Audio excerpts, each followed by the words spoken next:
Fala aí pessoal, tudo bem? Iniciando mais um acompanhamento mensal aqui, vamos falar um pouquinho sobre o ALZR, o Alzirão da Massa. Antes de começar, pessoal, lembrando vocês que agora na segunda, na terça e na quarta, dias 26, 27 e 28, às 8 horas aqui no meu canal, eu vou fazer um curso gratuito sobre fundos imobiliários.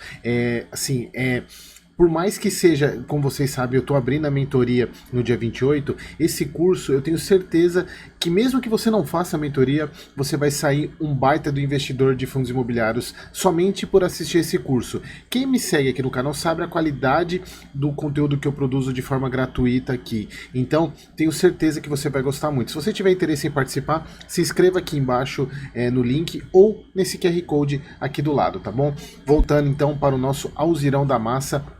E hoje o vídeo eu vou fazer algumas críticas e alguns pontos positivos, na verdade um ponto positivo que saiu nesse relatório, mas algumas críticas que de fato a gente parece que os investidores já estão cansando um pouco. Vamos lá, porque é o seguinte, qual que é a reclamação que eu venho fazendo desde a última emissão que foi lá no meio do ano passado? A alocação do caixa, e o fundo continua sem alocar o caixa continua caindo, ele está usando reserva para manter a distribuição. Até quando isso vai durar? E a gente vai ver na questão do crescimento do número de cotistas, ele cada vez vem diminuindo. Eu não duvido que, se continuar desse jeito, no mês que vem o número de cotistas desse fundo pode até cair, mas vamos falar um pouco sobre o relatório. Então, entrando aqui no relatório agora de janeiro do Alzirão da Massa. Então vamos falar um pouco sobre, aqui primeiro você já sabe, né, a taxa de gestão, administração e escrituração, que dá aproximadamente 0,95% ao ano, não tem taxa de performance. Então vamos lá, a parte do fundo do que aconteceu. Então eles colocaram aqui que alguns dos imóveis do fundo tiveram os aluguéis corrigidos, em especial esse Globo aqui, pessoal, porque o imóvel da Globo aqui no Rio de Janeiro, ele é do ALZR. E aí, pessoal, algumas pessoas, se vocês vão ver na mídia, nos fóruns, falou em Globo, politiza o assunto. Obviamente, pessoal, a gente sabe, a gente tem visto até desde da última campanha como é que a Globo atuou, mas o meu ponto não é esse. Eu não quero politizar aqui. E algumas pessoas sempre falando que a Globo vai falir, que a Globo quebrou.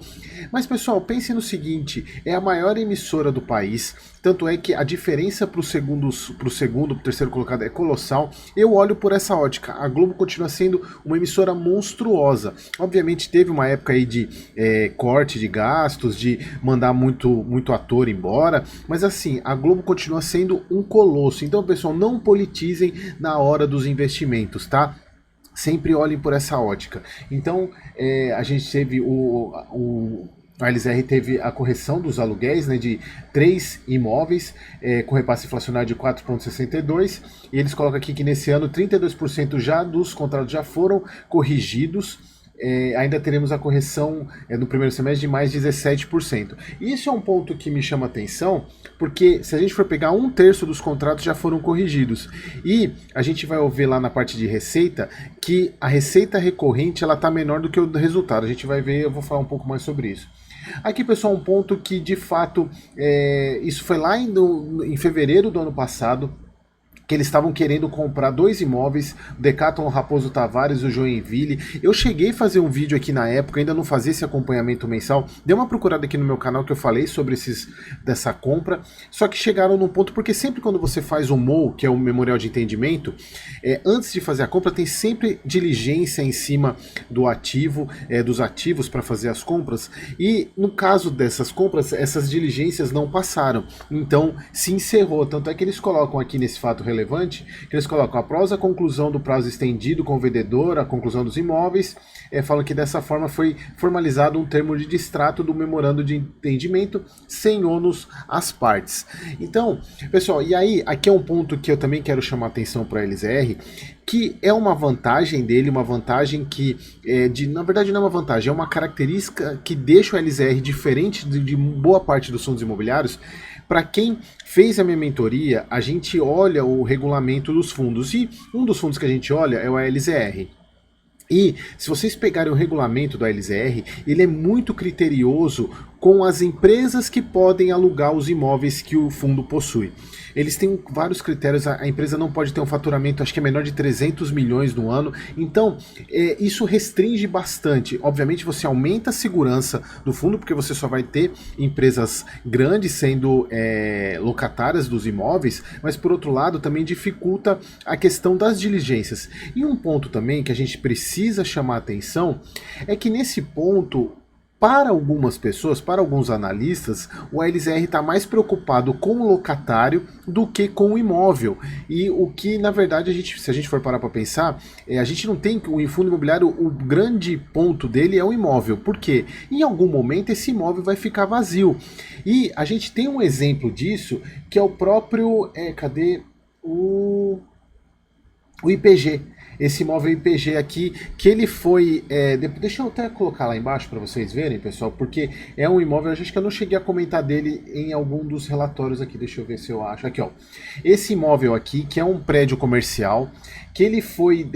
o locatário dele saiu do imóvel em 26/6/2023. Mas por ser contrato atípico, o contrato atípico tem essa característica de ter uma multa de todo o prazo de contrato. Então, para o fundo, continua recebendo a receita dele, porém o imóvel está vazio.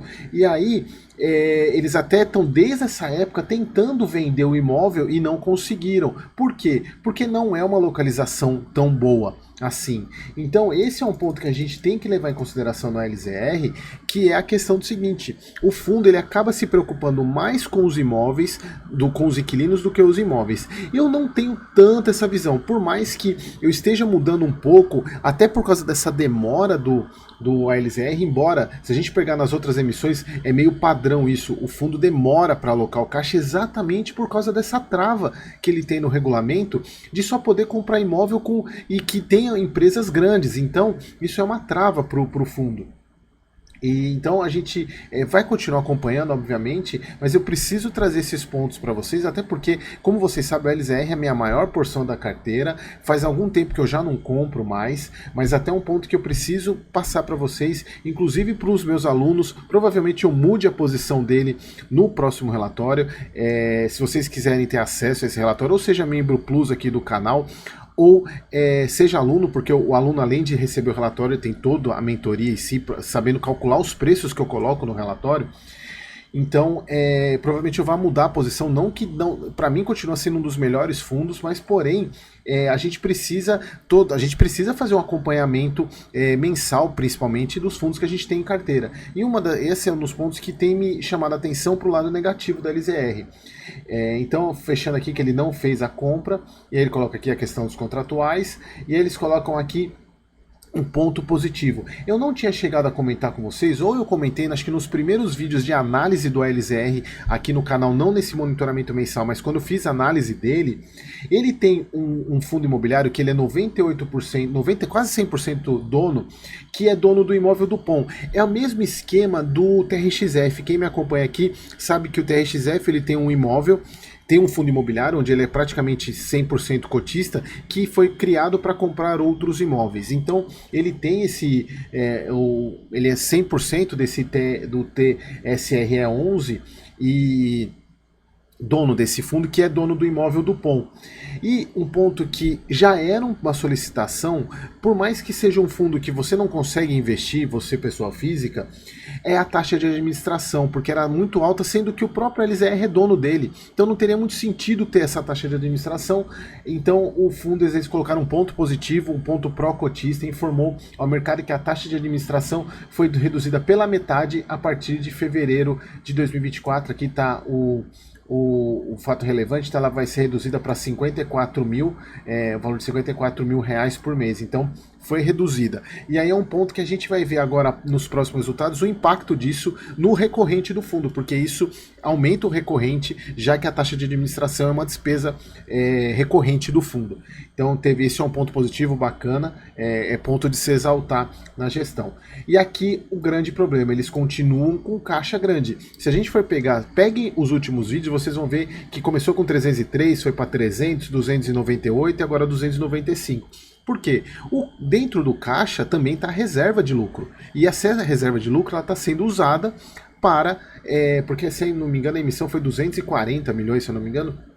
O restante é reserva de lucro que o fundo tinha. Então ele está usando essa reserva e então o caixa vem caindo. E aí que é um ponto que a gente tem que prestar atenção, porque ele está comendo reserva até o ponto que a gente vai fazer umas contas lá para ver até quando essas reservas vão ser suficientes. Então aqui ele distribui, e aqui já é um ponto, já distribuiu menos do que o mês passado, porque acho que se eu não me engano foi 85 centavos que ele distribuiu no mês passado. E aqui eles colocam, no mês as receitas totais apuraram, foram um pouco acima do mês anterior, por causa daqueles reajustes que a gente já viu lá em cima, e eles ainda mantêm uma reserva de lucro de 10 centavos. A gente vai ver lá mais ou menos o cálculo para a gente saber quanto que a gente vai, quanto que em tese o fundo ainda tem de reserva para manter esse resultado, se não alocar esse caixa logo. Aqui eles colocam que o fundo cresceu, aqui é um ponto que eu venho chamando a atenção, tem uma curva de crescimento e já está meio estagnada nos últimos meses, exatamente porque os cotistas têm percebido isso, o fundo não sai do lugar. Então a gente vamos acompanhar isso aqui na parte de receita, olha só, desde setembro, a gente está falando aqui, a emissão foi por aqui, né? Foi mais ou menos entre julho e agosto. Desde então, desde setembro, o fundo vem distribuindo mais do que está gerando de receita. E se vocês forem ver aqui, porque se vocês olharem, culmina muito com a queda da taxa de juros, porque o fundo estava com caixa alto, rendendo a 13,75 e hoje está rendendo 2% a menos. E olha só como a receita financeira ela vem caindo. Então, que é a parte do que ele tem em caixa. E como a receita imobiliária, ela em tese aumenta um pouquinho por causa dos reajustes, mas isso não é suficiente para manter os 80 centavos que ele está distribuindo. E olha só, no setembro 80 centavos, distribui 83, outubro 68, distribui 83, novembro 71, distribui 83, e dezembro distribui 80. Já começaram a reduzir o pagamento exatamente porque viram que não vai ser suficiente a reserva. A gente consegue ver aqui direitinho nessa questão aqui do resultado. Se a gente for pensar, no primeiro, vamos voltar aqui, se a gente for pensar que o fundo está basicamente gerando 10 centavos a menos por cota cada mês, se ele ainda tem 10 centavos, ele tem mais um mês só para poder manter esse pagamento. Então, se o fundo não alocar esse dinheiro, já no próximo mês ele vai ter que cair. E como já começou a cair, ele já colocou aqui, ó, 80 centavos em janeiro e fevereiro já colocando 80 centavos também. Porque ele já tá, o fundo já está vendo que de fato ele vai precisar reduzir o rendimento, senão ele não vai ter dinheiro para pagar. Na verdade, isso daqui já começou desde o mês passado, né? Que eles estão vendo que de fato eles precisaram reduzir o rendimento. Então a gente tem que pensar o seguinte: se ele está gerando basicamente 10 centavos a menos, ele vai ter mais um mês só de reserva para usar. Se aí ele vai ter que usar caixa, e usar caixa para distribuição é o pior cenário de todos. Então, o fundo, para mim, o marco dele vai ser agora nesse mês de fevereiro e março, o que o fundo vai fazer para poder aumentar o recorrente. Porque se ele não aumentar o recorrente, ou ele distribui, ele vai ter que reduzir o rendimento. Então a gente tem que acompanhar isso. Assim que eu falo, pessoal, é um fundo muito seguro, muito que eu vejo muito base de carteira, porém a gente tem que ir acompanhando sempre. E até para vocês observarem que de fato ele está passando por um momento que é duvidoso, assim, digamos, né? Continuo sendo cotista, um baita de um fundo imobiliário, porém a partir desse momento eu já preciso alertar vocês para um pé atrás nessa questão. Então a gente consegue ver isso daqui.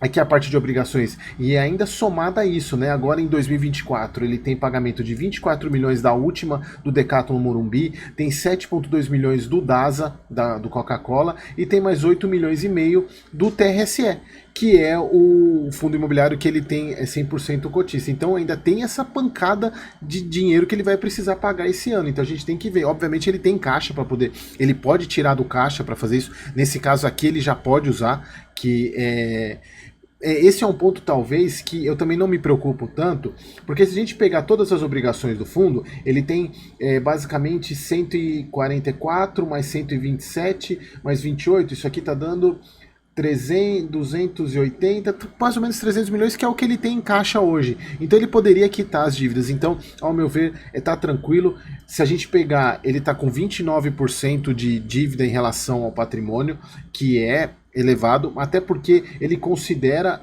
como sendo dele a dívida do TRSE, diferentemente do TRFX, que ele não inclui essa alavancagem no relatório, o ALZR inclui porque ele é dono do fundo imobiliário, então como se fosse dele. E aí é um ponto que vocês têm que tomar muita atenção. Se vocês olharem em sites como o Estados Invest, vai mostrar a alavancagem do fundo em torno de 17%, porque ele não considera essa alavancagem aqui como sendo do ALZR, sim do TSRE, mas o TRSE é do ALZR, tá? Aqui a parte de imóveis não teve alteração nenhuma, lembrando a questão da Globo, né, que é esse 5% aqui de receita, que toda a parte do fundo não mudou, não teve mudança nenhuma. Aqui um ponto que eu também, pra gente fechar, que eu quero chamar a atenção. Olha só como deu uma parada na questão de crescimento. E se vocês observarem, é meio padrão. O fundo faz a emissão, anda de lado. Tirando aqui que é essa questão que o fundo ainda era pequeno, mas se vocês observarem, desde a última emissão, ele faz a emissão, o fundo anda alguns meses parado e depois volta a subir. É o que a gente espera que aconteça agora nas próximas, né? Vamos ver se de fato a gente vai... Vamos ver se isso vai se perpetuar, mas para mim o mês que vem ele é crucial para a gente ver como é que vai estar o fundo em relação à questão se ele vai reduzir rendimento, se ele vai conseguir aumentar o recorrente dele. Então, aqui a parte dos imóveis que vocês já estão carecas de saber. Então, pessoal, esse é o vídeo do ALZR. Espero que vocês tenham gostado. Eu acho que foi um vídeo que eu não trouxe tantas boas notícias assim para vocês, mas vamos continuar acompanhando e espero você no próximo vídeo.